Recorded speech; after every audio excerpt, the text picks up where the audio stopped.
Ini di Riyadh ini sudah masyhur ceritanya nih. Antara seorang ibu dengan seorang TKW dari Indonesia. Ada satu ibu sudah divonis di Saudi, operasi kanker dia terakhir sebulan lagi. Kalau tidak berhasil, dianggap sudah mati dari sisi medis. Ini keberhasilannya kecil sekali, 10%, 90% mati orang ini.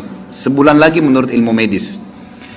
3 hari setelah divonis begitu sama dokter, sebulan lagi operasi terakhir, datang pembantunya dari Indonesia. Seminggu pembantu itu kerja, bagus sekali kerjanya. Masya Allah bersihin rumah, masak segala. Tuan rumahnya ini senang.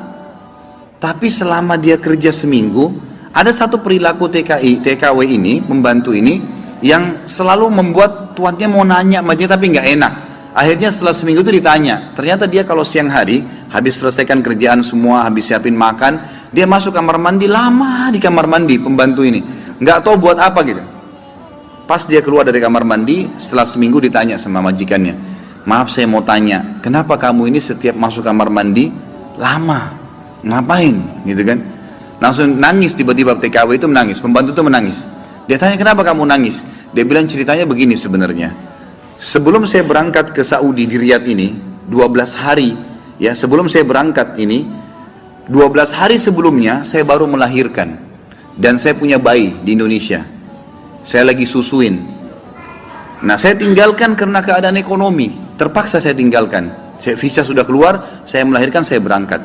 Nah saya masuk kamar mandi ini, saya keluarin air susu saya. Karena kalau tidak payudara saya sakit.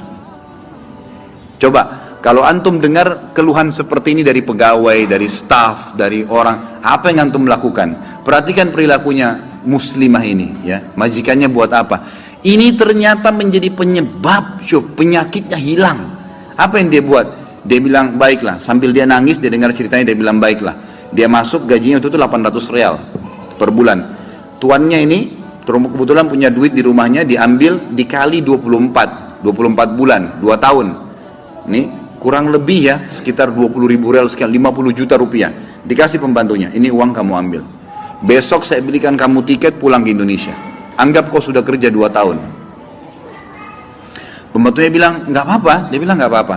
Anak kau lebih penting daripada saya. Urus anakmu, nggak apa-apa. Terus ada pembantunya, baiklah kalau begitu terima kasih. Kata tuannya, kalau memang majikannya bilang, kalau seandainya 2 tahun kemudian habis nyusuin kamu terfikir kembali, ini nomor HP saya, dikasih, pulanglah. Pembantu kita sudah selesai nih, TKW sudah pulang Indonesia. Kita sekarang berhubungan dengan kisah ibu ini. Apa kata dia? Semenjak pembantu itu berangkat, mulai hari itu setiap hari saya menangis. Menangisnya bukan karena sedih penyakit saya merasa terharu, susah menggambarkannya, terharu betul dan bersyukur kepada Allah. Bagaimana Allah membukakan pintu itu buat saya. Saya selalu bersyukur terus sama Allah karena saya bisa memberikan, terfikir untuk kasih gaji 2 tahun. Mungkin kalau terjadi pada kita bilang, baiklah kamu pulang aja minimal. Pernah gak untuk terfikir kasih gajinya lengkap semua? Gitu kan? Dia bilang, saya terharu kenapa saya bisa lakukan itu. Dan saya selalu bersyukur sama Allah, saya bisa lakukan sementara memang ini ada vonis mati dekat lagi secara medis gitu kan.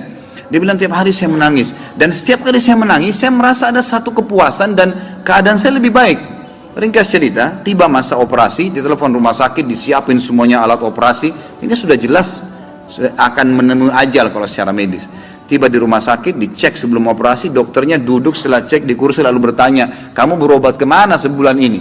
Kata ibunya, saya nggak berobat kemana-mana. Kamu tahu nggak, kanker kamu nggak ada, sedikit pun nggak ada, akarnya nggak ada, sembuh total, nggak mungkin terjadi secara medis. Ibu itu tersenyum lalu mengatakan, kalau betul apa yang dokter ucapkan, itu karena sedekah saya. Diceritain sama dia ceritanya, begini. Dokternya jadi nangis, dokternya bilang apa? Subhanallah, yang telah membukakan mata hati saya, ternyata yang menyembuhkan bukan obat sama dokter, tapi siapa? Allah subhanahu wa ta'ala. Ambil pelajaran ikhwas sekalian, ternyata amal-amal soleh itu bisa membuat kita keluar dari masalah. Abdullah bin Umar dan Abdullah bin Abbas radhiyallahu anhum ajma'in, itu kalau beliau sudah menghadapi masalah dan tidak pecah, beliau keluar cari orang miskin dan sedekah, gitu kan? Keluar bertawassul dengan amal soleh, seperti itulah.